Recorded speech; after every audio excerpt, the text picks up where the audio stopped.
गांव जंगल के किनारे था। शाम होते ही सब लोग डर जाते थे। एक चुड़ैल हर रोज गांव में आती थी, परेशान रहते थे। वो दरवाजे बजाती थी, हांडियां उलट देती। लोग देख नहीं पाते थे, मगर महसूस हो जाती थी। गांव में एक बहादुर लड़की थी।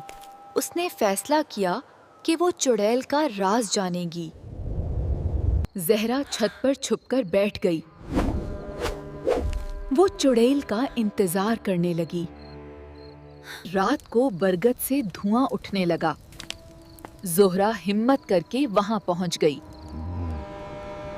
धंगा चुड़ैल की शक्ल में बदल गया। वो आहिस्ता आहिस्ता ज़ोहरा के सामने आई। तुम हमें क्यों तंग करती हो? चुड़ैल ने बताया कि वो पहले गांव की ही औरत थी। लोगों ने उसे जादूगरनी समझकर निकाला था। अगर हम तुम्हारी मदद करें तो क्या तुम चली जाओगी? हाँ। गांव वालों ने बरगद के पास एक चिराग जलाया। ये चुड़ैल के लिए माफी और सुकीन की निशानी था। इस रात चुड़ैल गांव नहीं आई, फिर कभी वापस न आई।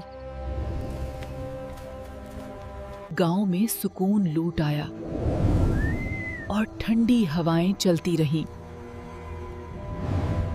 गांव में सुकून लूट आया और ठंडी हवाएं चलती रहीं।